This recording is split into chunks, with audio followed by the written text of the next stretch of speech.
All right. Hi, everyone. Welcome to our Friday Lunch and Learn series. Today, we will be having Margaret Spontak from she is the chair of the Free the Ocklawaha Coalition and a long-term advocate for Florida's land and waters.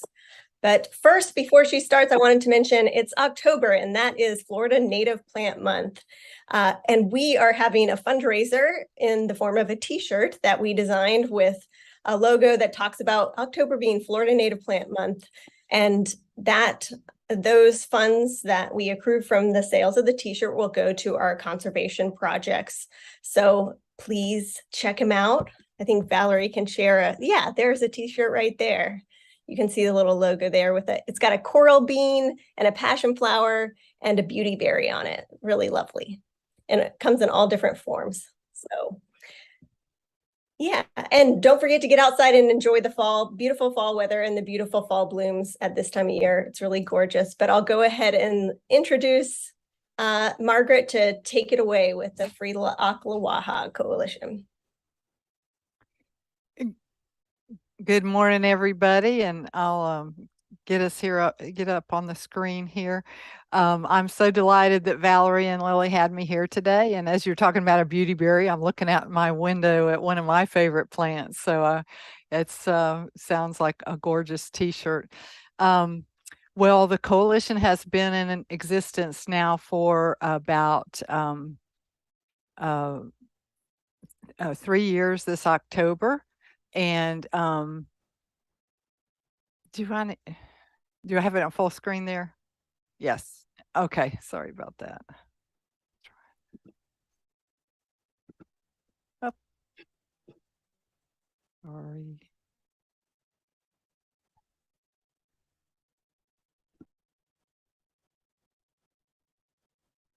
Being slow here.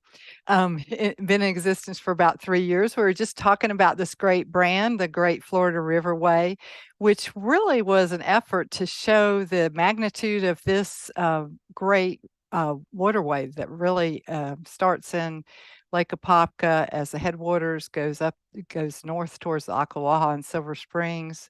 Then the Silver Springs provides 66% of the flow to the Ocklawaha, which goes up to the Putnam County, where it is the natural river is blocked. And then historically it went all the way to the St. Johns and then to the Atlantic.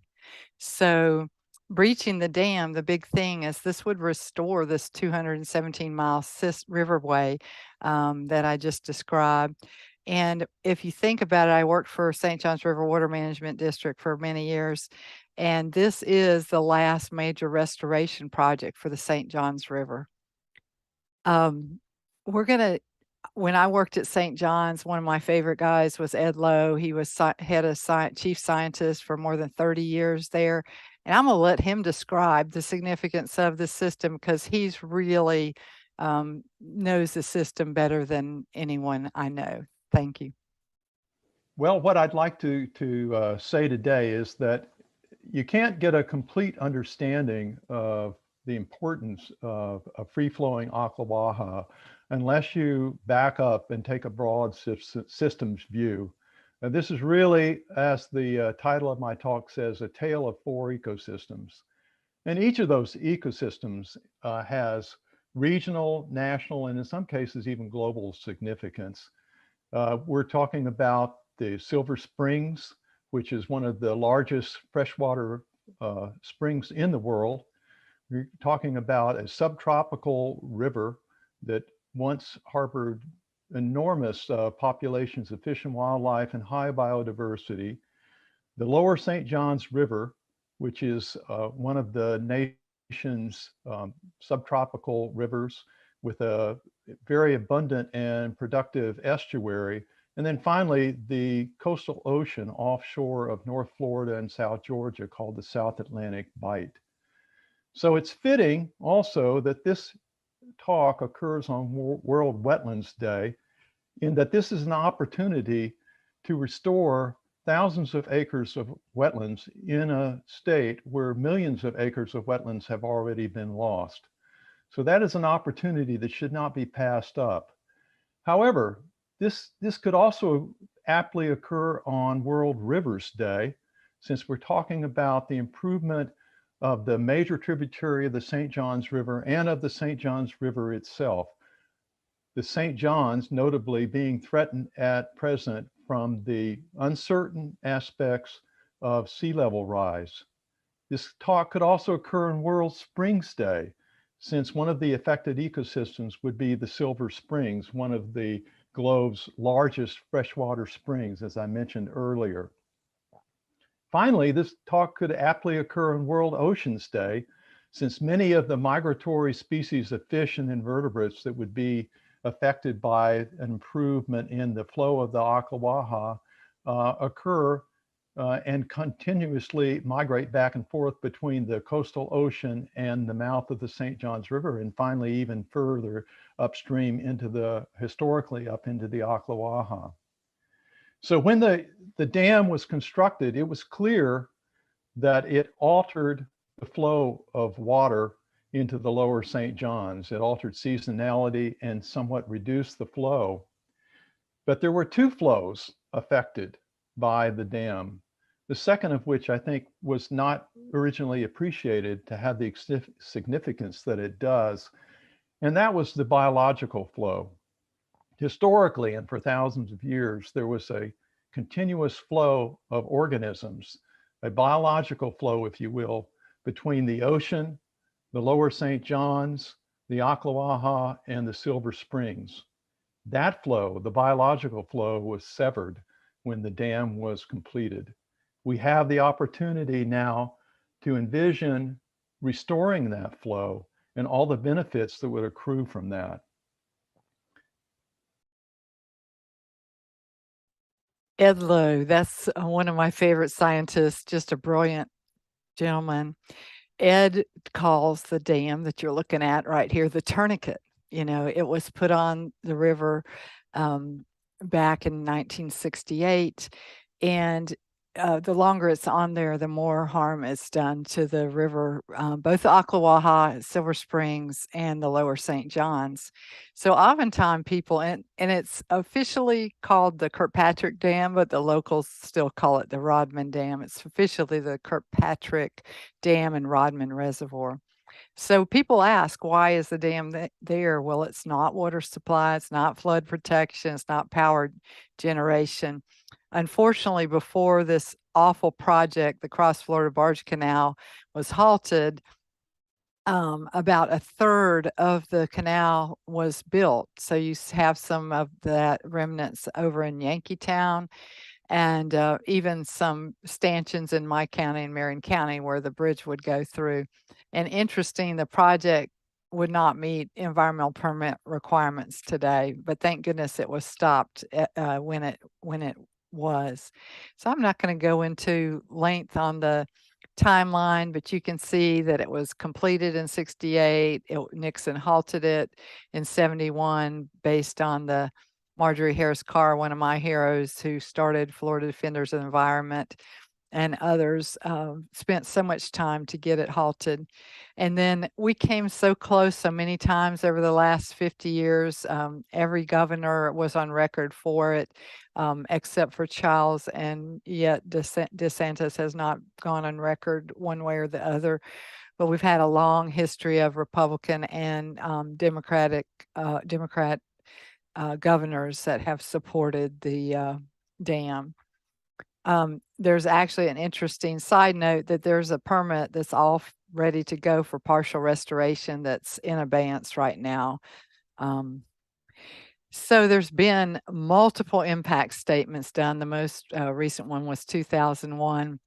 And during that process, they looked at what should be done, what they call full restoration, which would basically take everything back as close to natural as possible, to do partial restoration, which is what was the consensus position of everybody at the time, or to do another thing, which was in between partial restoration and keeping the dam, but was not very environmentally sound.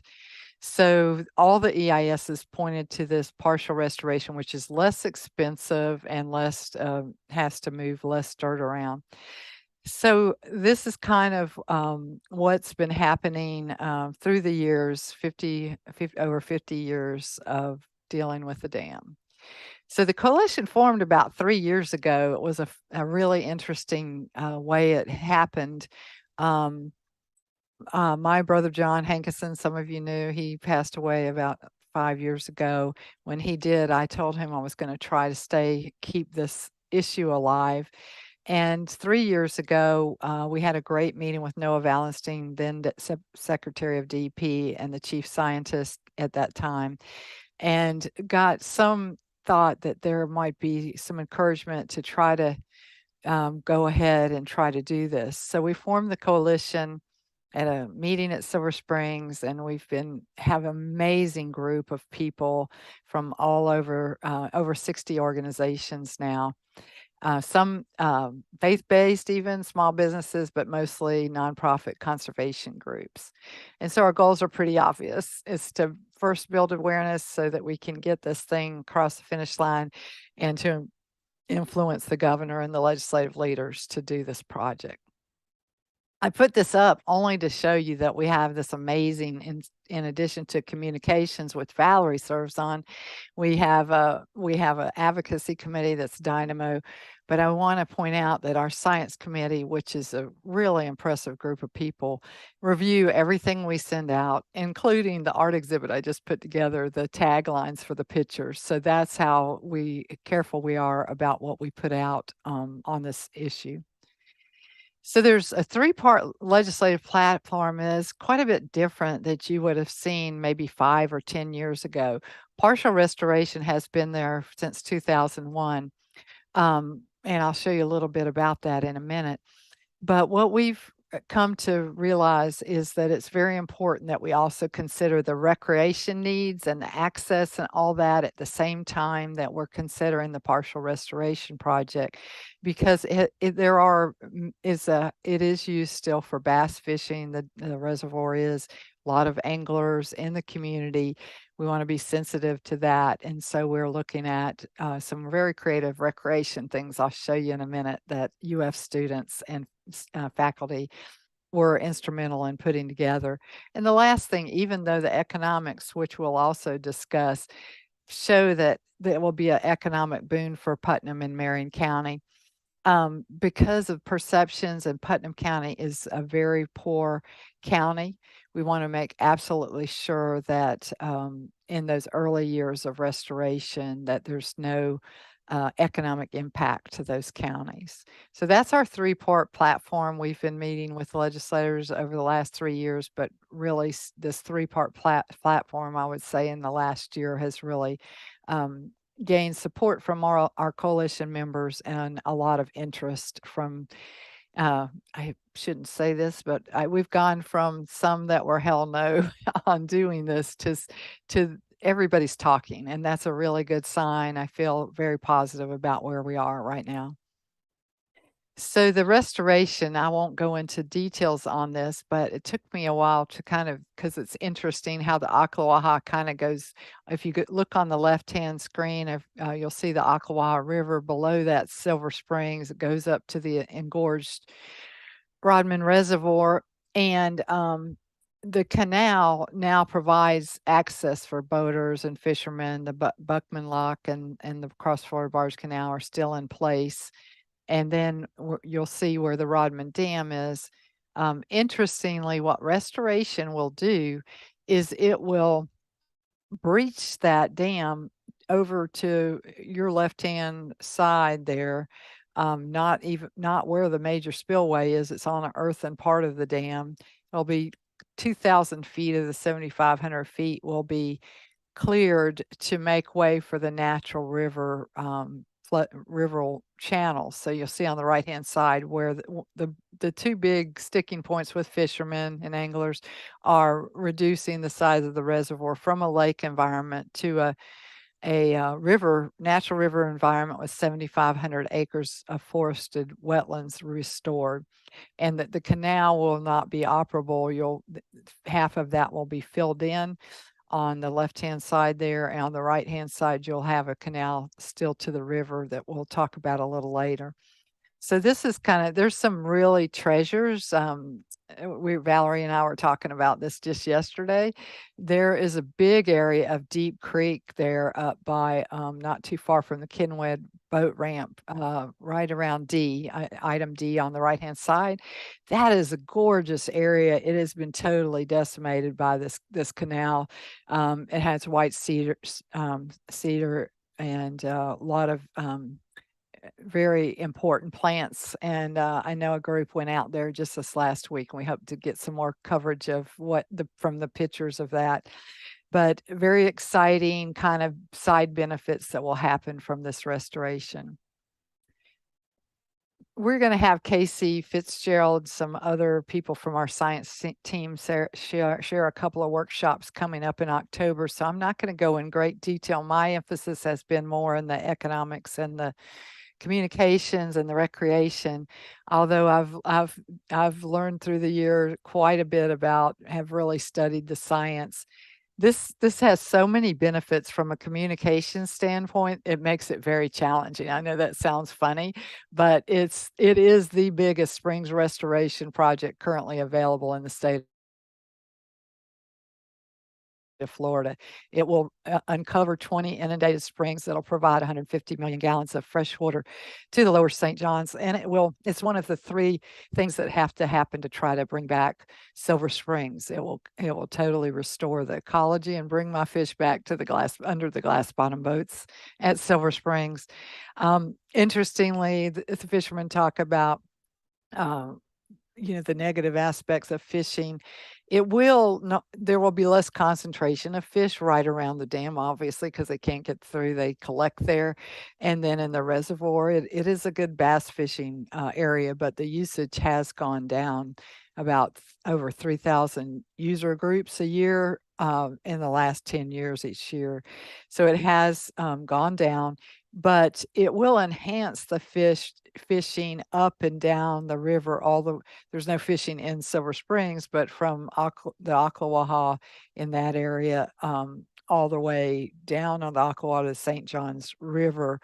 And if you don't know anything about the Atlantic Bight, look it up. I had to study this, but it is really going to be helpful to the Atlantic fishery as well. Manatee recovery, we think we can provide about 10 to 15% of habitat to serve 10 to 15% of Florida's manatees. They're in dire need of critical warm water winter habitat.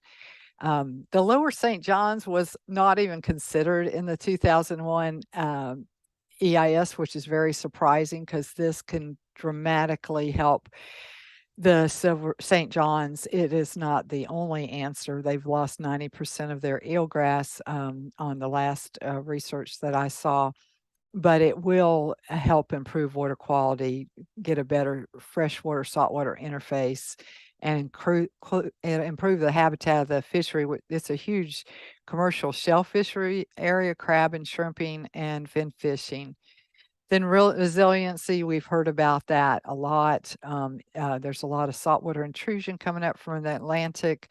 This will also reduce a dam safety risk if that dam were to fail and it's in terrible shape. It's over 50 years old. It's a high hazard dam. Luckily, the rainfall was not that heavy on the Ocklawaha side during the storm, but they did reduce the depth of the dam quite dramatically from what we've seen before this time, releasing a lot of water downstream. And there is flooding in Willaca, but a failure could cause up to severe flooding in as many as 539 properties and $57 million in potential damages. And the last thing, and probably shouldn't be the last because there's so much interest in it, this is an amazing part of the Florida Wildlife Corridor, and you'll hear more about that in a future session. So people always, the number one question I get asked is, why hasn't been done, especially when you see those benefits. And the interesting thing is the public awareness and support we have dramatically tipped the needle on that. And any of you that are listening, if you wrote a letter or did the survey, participated in those things. That's all been helping drive this in the positive direction. So this is kind of interesting. Years ago, UF did a study of recreation users up and down the river. 56% said leave the dam as it is. 15% said they restore it or breach the dam. 27% didn't know much about it, and 29% didn't answer. Interestingly, the furthest they did from Silver Springs down to the dam in my area, 80% said they were not informed about the dam. So that's really telling that in Marion County, we're such a big part of the system. We've really had some hard work to get people up to speed on that. So come this year, there was a scientific poll done by a Republican pollster out of Jacksonville that's very well known. And he did a Marion County, Putnam County active voter poll. Now, I don't want to say these are apples to apples because they're not. They're two different groups, but the difference was 77% supported restoring the flow, only 6% against, and even the amount of unsure or no opinion had dropped. Those are dramatic results. They were so dramatic that Barcelo went back and did Putnam only and came up 74% with Putnam only, and taking Marion County out of the picture. That reduced the margin of error greatly. And that was, I believe we were even surprised it was that good. We knew it was tipped in our favor, but did not realize how dramatic a change we've seen. And all those benefits I rattle off, we tested them. All of them tested 75% or higher from people in terms of them believing that was important. You rarely see that in a test like that. This, you may have participated before the Barcelo poll. There was a non-scientific survey, very difficult for people to fill out. Our nonprofits, conservation groups did an amazing job getting people to fill out things, as did Bassmaster was working the other side nationally. And that was just an astounding, just measuring that first question, what people would like to see going forward. It was 86%. So, and even in Marion and Putnam, those were, it was highly favored. So we have come a long way, and I credit all the people, including Valerie, who works with us on communication, all the people that are part of this great coalition. So people ask, well, how did that happen? Well, if you haven't heard the UF social marketing folks talk about communicating for change, you need to do that. They do workshops now and again, and what they share is just such an important part of us being successful as conservationists throughout Florida. The recreation, including that in the discussion, and then really amplifying the economics I think, are three of the things that have really pushed the needle for us. So these are kind of some of the communications for change strategy we've deployed. That whole Great Florida Riverway. If you think about it, where I live in Marion County, the Ocklawaha has no constituents because there's very few people that live on that river. It's not like a river that's in a more urban area like the St. John's. And for years, this has been considered or talked about as a one county issue. It is. There are 16 counties, all of our 16 counties that are impacted this in some way, because it really does also benefit this greater St. John's River. So we've done a big multi-county system focus, both with our outreach and our legislative engagement. We are paying a lot of attention to groups like anglers, and we'll talk a little more about that later. We've taken on, I just heard a senator yesterday say this, why would I help this person when 2 days ago they wrote a op-ed about me saying that I don't do anything for this. And, this is a delicate balance, because we do need to speak up if things are not being done the way they should be done.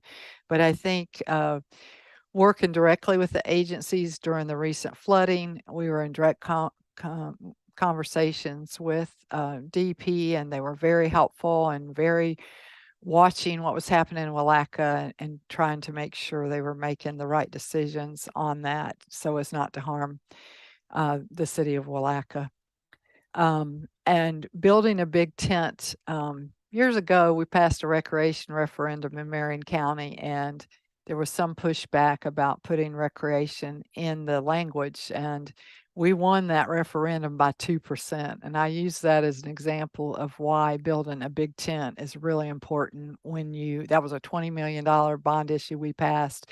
It could have gone, we got the soccer moms and the baseball folks behind it, and I think that pushed us over the finish line.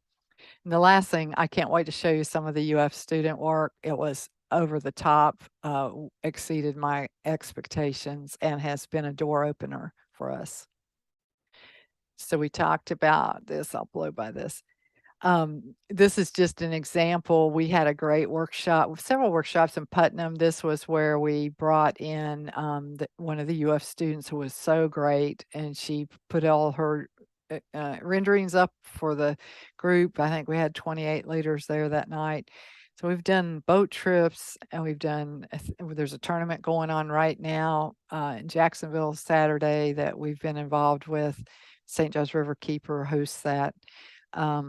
So getting out there, outdoor shows, we've had great experiences at the outdoor shows with very little pushback on restoration. Leader tours have been, and media tours have been one of our most effective tools. Monday will be on Florida Crossroads, October 10th. I think it's a 2-part series. So I hope that goes in our direction. And they've obviously interviewed both sides, and we'll see. I think that's going to be a great piece. And with that, embracing people in the big tent, this whole theme of reuniting the rivers kind of has emerged, and I think we'll be building on that more and more. It seems to be what's resonating with leaders. And I'm really excited to give a plug for Monday. Mark Emery, who's award-winning cinematographer for his work, won 2 Emmys for his work in Alaska. He's been fishing in the Rodman since he was 12, and then was a bass guide in the Ocklawaha and the Ocala National Forest area. And he has come full circle with his thinking on this restoration. He's going to talk about how his experiences in working with some of the best bass champions around, and where he is today on this river issue. So I hope some of y'all will plan to come in Ocala. That's Monday at 6 o'clock. Recreation opportunities. I cheat because this is my nephew and his family. So I love to use this picture. They're so adorable. But anyway, integrating the recreation stuff has really gotten us in the door and gotten people engaged. Legislators love talking about this. So Tom Hochter, who I just think the world of at UF, and their Center for Landscape and Conservation Planning, and David Barth, who sadly passed away last year, were the faculty team that worked with me. They pick a client each year, and I was so lucky to be able to do that with them, and the students were amazing. I'm going to only focus on 2 of about 10 things that they did. And one of the legislators recently told me, Margaret, you should focus on a couple of things on the recreation end and not try to do too much, because it'll be better received, and I think it will have a better impact. So I'm going to tell you about some things we could do with the Rodman recreation area right down here. My brother had a dream of how you could repurpose this left canal that's going to be left there. A very interesting design challenge. And then unfortunately, I don't have graphics yet. We're working on renderings for one of my favorites. Since I live in Silver Springs, we could be the largest inland manatee viewing place in the state if this goes through, which would really help that community. It's a community redevelopment area, very blighted. So those are the 3 we're focusing on. So this is around the dam. Remember, I told you that the water would cut through the natural channel to the left there where you see the new bridge indicated. This shows kind of a master plan. A lot of people think so much of what's there would go away. Well, actually, to the right-hand side, you see the bathrooms and a pavilion and a boat ramp. That will stay. In fact, we've put in there expanding that boat ramp, making it better, adding some everything from maybe a restaurant to a food truck pad over there. And one of the most exciting things as I was watching the flow of the crowds on the weekend, I go out there quite a bit to see what's going on. On the left-hand side, you see a lot of low-income families, mostly people of color, fishing along the river there. And there's no restrooms over there on that left-hand park right now. There's a porta potty. There's a terrible road, rutted road that goes into there. So what I challenge the students with is designing something that was better than what's there now. So this is a senior student that came back and did her capstone project on this. But what's really great, I said, why couldn't we connect these two areas so you could use the facilities both ways? There's already a lot of parking over here. And then we initially just started with this connector dock or walkway over the two. But Catherine Stenberg, who did this great work, then talked about doing something with the spillway and actually connecting those so you can actually walk through where the spillway dam was, and you can go into the restoration area where the 7,500 acres of forested wetlands are going to be growing and watch the restoration occur. So a lot of neat things. So this just shows the initial EIS on the left-hand side talked about filling that with dirt where the spillway is. And it could be, I'm sure this would be an exciting thing for you guys. You could do all kinds of landscaping, cool things with native plants and wildflowers there. But you can still landscape it this way. You could open up maybe just one of the bays or all of them like she has it. But it's a really cool idea. You can tell I'm excited about this. And if you look at that and then you think about this, what would you want? It's interesting. The chamber says that the Rodman Dam is part of their brand. And I look at this as a former tourism person and I'm going, I don't know. I don't think I would want that as my brand. This shows kind of what that might look like. This area down below could have a little bit more water. We've talked to the Water Management District about maybe it could be even a shallow kids fishing area, or it could be just totally just a wetlands wildlife viewing area. But it's sure, this is kind of interesting. She took some of the stumps out of the drowned forest and made a kids climbing area out of it. So there's all kinds of neat things that could be done. And then this is the natural river side that I talked about. And you're actually shifting the fishing over from where it is now over to the new river.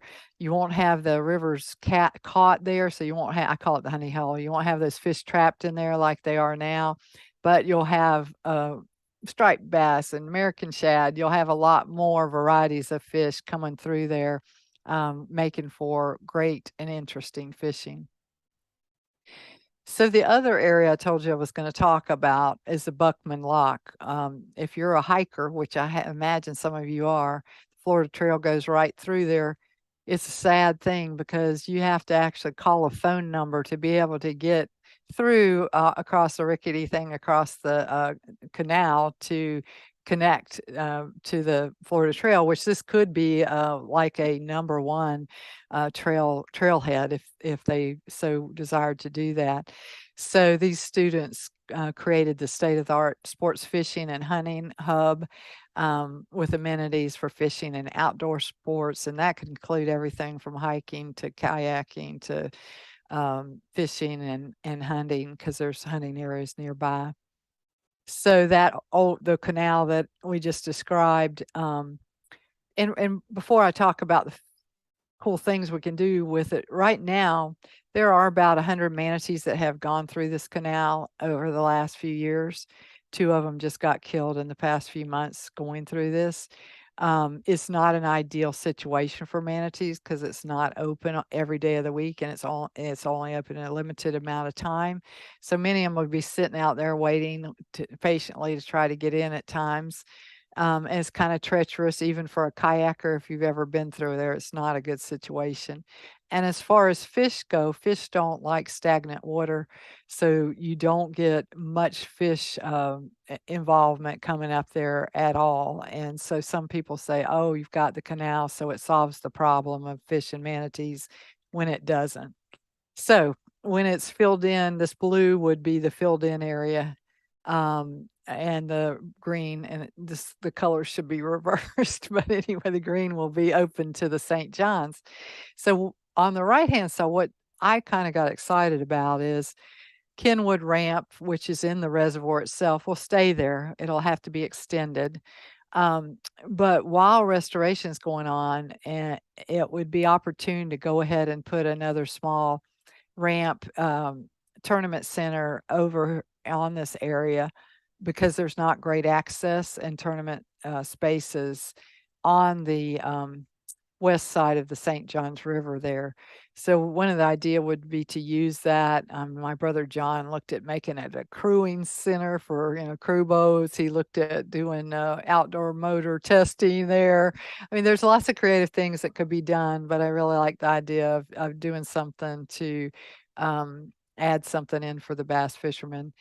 On the left-hand side, on the left-hand side, one thought is, as you fill in that canal, don't fill it in all the way, leave some instructional ponds, kind of like the Orlando Wetlands area, or the Gainesville Wetlands Park, which is the Sweetwater Wetlands Park.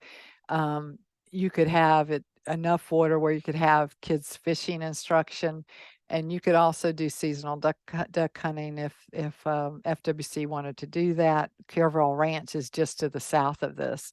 But this is your wildlife corridor right here to the left in this blue area. By filling that in, you're going to give better. Bears and panthers don't particularly like to navigate that tall canal. So when you fill that in, you're going to increase the wildlife path there, and also deer and turkeys. And we've got both the regular turkeys and the beautiful Osceola turkeys that folks really like to talk about. So this is a little bit looks a little bit developed for my intentions, but you get the idea of a tournament center. Much of that area, if you avoid the wetlands on the end, is very impacted right now, so it wouldn't be a lot of clearing to do. So what about the economics? There was a study done back in 2017, and when I got involved in 3 years ago, we tapped into some UF talent. Alan Hodges, who's faculty emeritus from IFAS, and then I was very excited. And this was actually some of the good work that Jean did, Valerie, between Jean and Sue Mullins and Florida Native Plant and St. John's River Keeper, we were able to get TaxWatch excited about studying this issue, and they came out affirmatively. So I'll share a little bit of that. That was a big, big deal.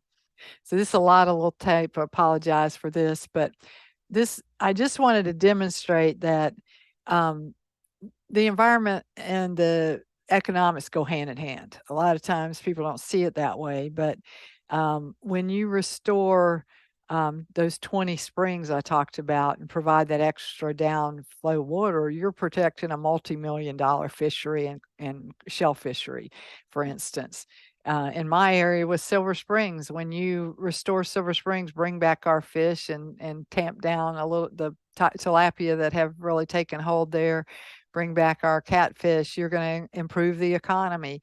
If you don't have the weeds clogged, they're often invasive aquatic weeds are causing blockages all the time. In fact, the canal's been closed at weeks at a time sometimes. When you avoid that, because you've got clearer fresh water coming out of the springs. You reduce the amount of pesticides that are being pumped into the Riverway, and that's going to help recreation access. So, and the wildlife viewing's a multi-billion-dollar industry in Florida. So, improving that Florida Trail and the wildlife corridor is certainly going to be an economic boon.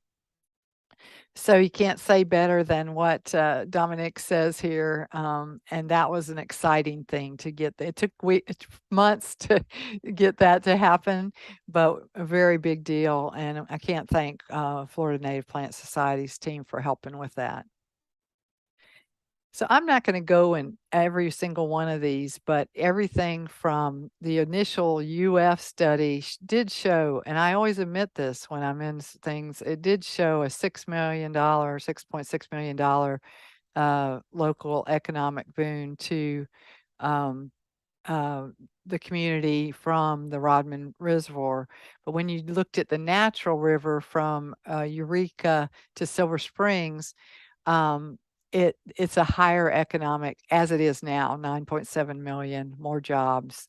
So that was initial work done back then. And one of the things they did see is that, as I mentioned, the average use has gone down tremendously over the last 10 years.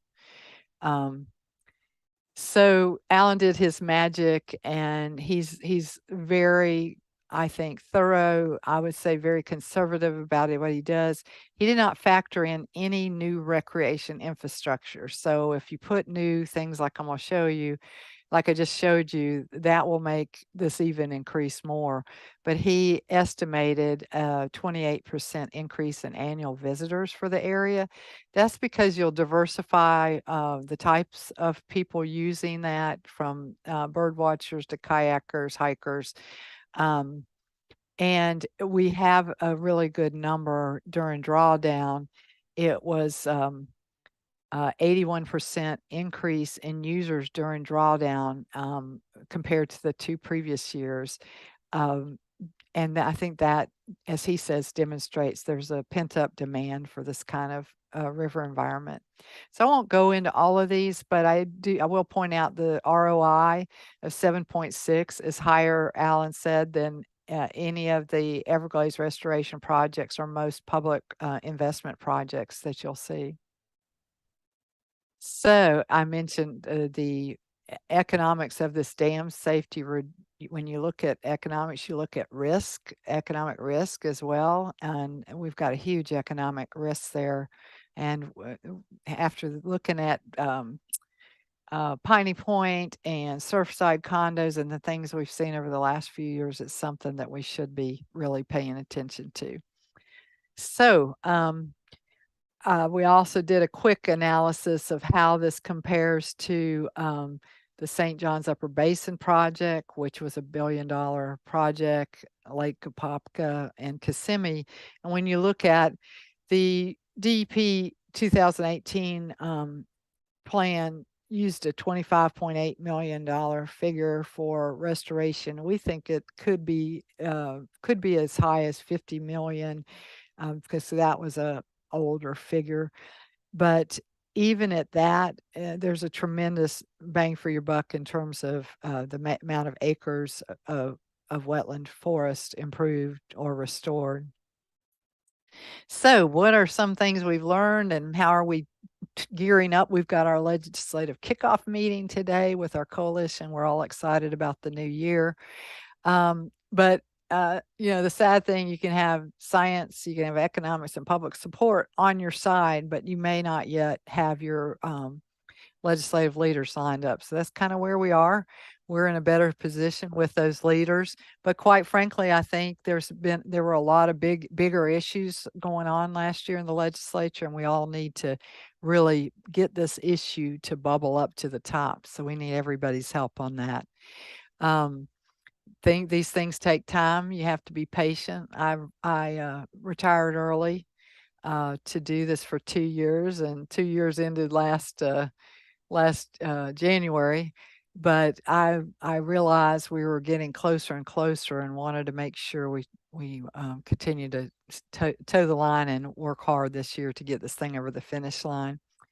We have hired 2 staffers. St. John's River Keepers hired 1 in Putnam, or actually Sierra Club's got 1 in Putnam too. So 2 in Putnam and 1 in Marion that Defenders of Wildlife is funding, that is really helping us to really go very hyper local and try to get the local communities that are showing that they are behind this, to get them to speak out on it. So we've got an exciting year. We need everybody on this call to help us, and you're welcome to give me a call if my cell phone's 352-229-2887, 352-229-2887. Give me a call anytime. There's a lot of good tools on both our Great Florida Riverway and the Free Ocklawaha site. The detailed student works on the Great Florida Riverway site, as well as a documentary that you may or may not have seen. A lot of good resources there. And Valerie and I are finishing the steps to get 2 more workshop lunch and learns coming up. One wild and aquatic wildlife, which I think the team will be Casey Fitzgerald and from recently retired from Water Management District, Kim Dinkins, and Stephen Walsh, recently retired from USGS. And then the wildlife corridor, we're still working on the folks for that, but have invited a few people and are just waiting for a response on that. So I hope you'll come back and join us on those and bring your friends. And I thank you, and I'm around for any questions you might have.